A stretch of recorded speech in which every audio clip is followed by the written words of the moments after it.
On show 456, a Nissan LEAF with 380 miles of range, 0 motorcycles raise funds, and a fleet of Tesla police vehicles. Those stories and many more coming up on today's podcast. Well, good morning, good afternoon, or good evening. In fact, wherever you are in the world, welcome to EV News Daily, your weekend edition. Saturday, the 27th of April today. My name is Martyn Lee. I've been through every weekend EV story that I can find, and I've just picked out the best ones to save you time, rather than going through thousands of news articles. It seems like I do every single day. I was hoping today would be an interview, actually, with not one but two guys who are currently on a bit of an EV adventure, but maybe I'll bring you an 8th bonus show this week if I can catch up with them early on Sunday morning. Fingers crossed. Well, thank you to myev.com for helping make this show. So if you're in the USA, you are lucky enough to have myev.com. You see, buying and selling an EV is a pretty simple process on there. Not so elsewhere, where you have to sift through all the fossil cars to get to the ones you want. And sometimes, if you're looking at those websites that sell cars and things, and you click on an EV and it'll say what size engine, and you're like, oh, what CC? Like, oh dear. No, myev.com, custom designed from the ground up, only for EVs. So Elon Musk has got a new legal babysitter, if you like, for his social media. Call it a Twitter sitter. Tesla's chief exec and the US Securities and Exchange Commission said in a court filing yesterday they are settling their legal dispute over how Elon posts news about his EV company, avoiding a decision by a federal judge in New York on whether potentially he could have been held in contempt of court, reports Bloomberg today. Well, the SEC and Elon agreed to amend an earlier statement, and what they've done is this agreement should have always been this way since the very beginning. The fact that it had all these vagaries in led us into this situation where Elon uses Twitter because he's a 21st century CEO. That's how he communicates with fans, employees, customers. However, the agreement with the Securities and Exchange Commission now says very specifically he can't tweet about, without advance approval from Tesla's lawyer, the financial condition of the company, potential mergers, acquisitions, production and sales numbers, new or proposed business lines, projections and forecasts that haven't been previously published, and Musk's purchase or sale of Tesla's stock. It doesn't mean he can't tweet about this, but he has to send the tweet first to Tesla's lawyer. I'm pretty sure they're going to come back to him quickly. I wouldn't leave Elon waiting if I were you, unless you want to find a new job on Monday morning. And so he will still do it, but it just has to, he types it first, sends it to the lawyer, they come back and go, fine. Because nothing that Elon has been tweeting has been illegal. Just the SEC can't get their head around the fact that this is how he communicates with people. Maybe they need to drag themselves into the 21st century. Well, let's move on to Zero Motorcycles. They have announced the closing, if you like, of a funding round. Now, this is $25 million, and it brings its aggregate equity capital raised to over $250 million since inception 13 years ago in 2006, says Mark Kane for InsideEVs.com. According to the press release, Zero is selling more electric motorcycles annually than all of its competitors combined, and there are plenty of people having a go at making electric bikes, but Zero, really the original name, at least the best known name over the last 13 years of making electric motorcycles. From Zero themselves, they say with 13 years of experience, Zero Motorcycles has developed the most power and energy dense EV technology in power sports and has built Zero into a leading brand with a global supply chain and distribution network and a broad portfolio of products which are effortlessly powerful, safe, reliable, and a delight to our riders every time they twist the throttle, they say.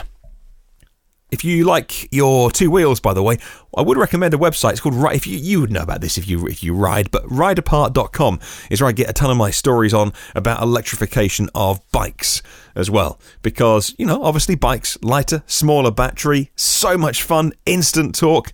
Wow. Electrifying bikes just makes so much sense. Harley Davidson are electrifying now. And although actually what they're doing is kind of curious, they are putting a speaker on the back of the bike, and you can choose the noise that your Harley-Davidson electric bike makes, chosen from their catalogue of classic Harleys over the years. They're kind of resampled those engine noises. You twist the throttle, the noise goes up as if you're going up through the gears. I'm not sure, I've talked about this before as well. You remember when iPhones first came out? What was that thing? Is it called skeuomorphism? When the iPhone first came out, things like the notepad icon, when you had to open up and make a note. Well, Steve Jobs and his team back then made the notepad, when you opened it, look like a yellow pad. It had a yellow background, maybe it had like a leather stitching around on screen, and it had some lines on it, and it was like, this is what a notepad looks like in the 1970s, but your brain knew, this is the notepad, right? And then as everybody got a smartphone, everybody knew how to use a smartphone, then they didn't need to have that design where a notepad looked like a notepad. It could just be a blank white page on your phone, and you knew what that was for. But in the first couple of years, when we went from flip phones to smartphones, I think that's what that technique was called. Anyway, I'm not sure that with EVs we need to ape gas cars with electricity. I don't think we need to make our cars or bikes make the noise of what you think it should make. I love the sound of an electric car. I love it. I love walking around somewhere like Oslo in Norway, and there is the sound of electric cars. There's so many of them. And it makes me smile. I like hearing the sound of an EV. I don't need it to have speakers and make the sound of a gas car. Anyway, moving on. They will certainly be approaching criminals quietly when they're driving their Model X. A fleet of Tesla Model X vehicles have now been converted into police patrol vehicles in Switzerland and is finally going into operation after being held up over data security concerns, writes Fred for the Electric website today. It can raise some eyebrows, says Fred, when a police service buys a $100,000 vehicle as a police vehicle, but the Basel Police Department say they're actually buying Model X's to save money. And I talk about this all the time as well. This is about a very cool head. This is about a fleet manager going, well, we have a vehicle. We're going to have it for 3 or 5 years. It's going to be a working vehicle. So chances are maybe there's 3 police shifts in a day. Maybe it has 10 minutes of downtime, 20 minutes, certainly a bit of charging time. But actually this Model X is going to be a working vehicle.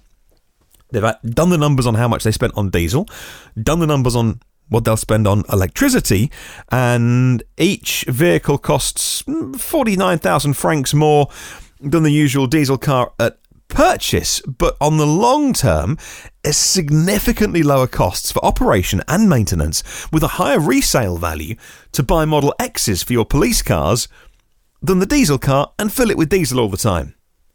Now that is a nice office to go and work from. If you know you're going to work today and your job involves you sitting inside a Model X P100 DL, I'm sure they've spec'd it pretty quick to catch the perps. A nice place to work. Let's talk about full self-driving. And one of the articles on InsideEVs.com today by Evanex. They make third-party parts for Teslas. They write articles for Inside EV sometimes, and this one's all about full self-driving and the political kind of machinations that go on behind the scenes, and actually how there's so much deep influence, money as well, in politics, that actually this could be the next battleground where oil money is slowing down the process to make full self-driving go through regulatory approval. By its nature, the federal regulatory process is ponderous and bureaucratic, says InsideEVs.com, is a reality that all companies must accept. But what if the political influence is used to make Tesla's full self-driving application even more ponderous and bureaucratic than even normal? That is, what if the regulators were to be influenced?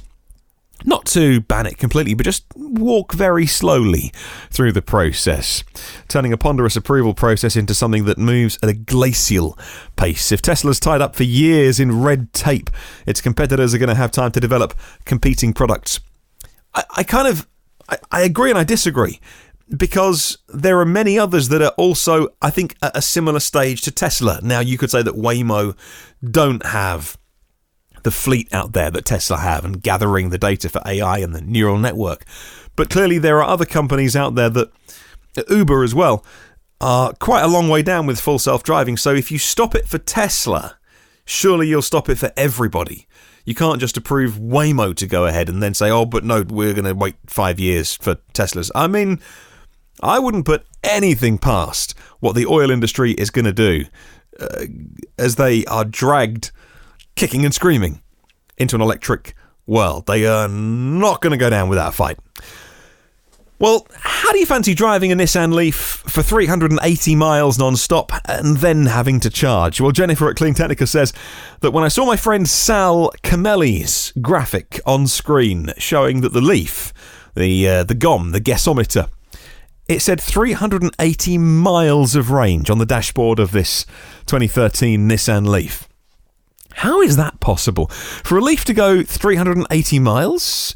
I knew he was planning to have Phoenix Power rebuild his battery pack, but I didn't know it was going to be so extreme. Well, Phoenix, F-E-N-I-X, not Phoenix from the Flames, but Phoenix Power, plans to rebuild battery packs for Nissan LEAFs, but they're going to go up to 40 kilowatt hours of capacity. They're going to do it for the 2011 to 2017 first generation Nissan LEAFs to get more range, to put new batteries in them, get the car lasting longer. That's a good thing for the environment. And Phoenix is going to be offering expansion packs, and they're going to sit in other areas like in the rear trunk, under the seats, wherever they can squeeze some in. Now, with this test car, they are going as far as they can to push the limits. As a design exercise, they've seen how many batteries they can stuff into a Nissan LEAF. Can you get 100 kilowatt hours into a Nissan LEAF? Can you get it to do 380 miles? It appears you can. I'll put a link to Clean Technica in the show notes. Final story today is all about Lexus, the long-standing reluctant brand. Toyota and Lexus don't really want to build pure battery electric vehicles because they were and are market leaders in hybrids. I mean, there's no such thing as a self-charging hybrid, but they make some pretty good soft hybrids. And they are recognising, well, Lexus certainly is recognising, that actually you do need to make all electric cars, at least in markets where the regulations mean that the automaker doesn't have any choice, says InsideEVs.com.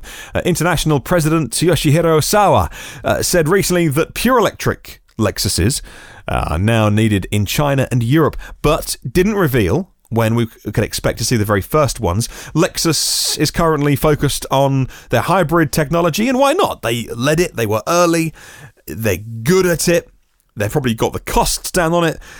They need to work on plug-in hybrids, and they said they're going to work on hydrogen fuel cell models as well. Of course, I mean, the Japanese are ideologically moving towards hydrogen. Maybe the Chinese will follow, actually, if you look at some of the recent news. I don't know whether batteries, though, have got such a head start on hydrogen. Well, Yoshihiro Sawa noted, however, that plug-in hybrids don't really help the automaker fulfill those requirements to be selling pure electric cars. I think they're going to be reluctantly making a few of them. I'll put a link to Inside EVs in the show notes. You've got one more day to get your question of the week answered, and I'd love to hear from you.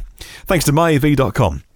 What's the dumbest thing you've ever heard about EVs? You can tell me. Email me. My address is hello@evnewsdaily.com, and if you want to leave me a comment, I'd love to hear from you. Agree, disagree with anything that I say, come and have a chat. We're all friends, and you can do that on Facebook. You can do it on the YouTube comments. They're always pretty busy.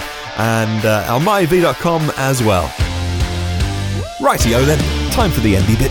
Thank you very much to 218 patrons of the podcast. I'll give you one to mention tomorrow on Sunday's show. Got some new names to mention as well tomorrow. If you want to see what it's all about, patreon.com/evnewsdaily. Well, there are 455 previous shows online. If you want to listen to any of those, then I keep the archive online. I think it'll be an interesting thing to look back on in months and years to come to see how historically correct we were. I just want to be on the right side of history when this all shakes out and say what I think and say what I believe at the time with the best of intentions, with the best ability that I've got, and looking back at 5 years, 10 years, maybe even when I've toddled off in a few years, hopefully, and people look back and say, I actually know that's what he was doing. So that's why we leave the archive online. It's a legacy thing. and also to prove if I'm right or wrong at times as well. But the new shows, well, you can get those dead easily. Hit subscribe in your podcast app, iTunes, Google Podcasts, and the RSS feed. It's all on there. I mean, there's a bazillion different apps for those platforms, but you can get it everywhere. If you want to come and say hi on the socials, search EV News Daily. Have a wonderful day. I'll catch you tomorrow, and remember, there is no such thing as a self-charging hybrid.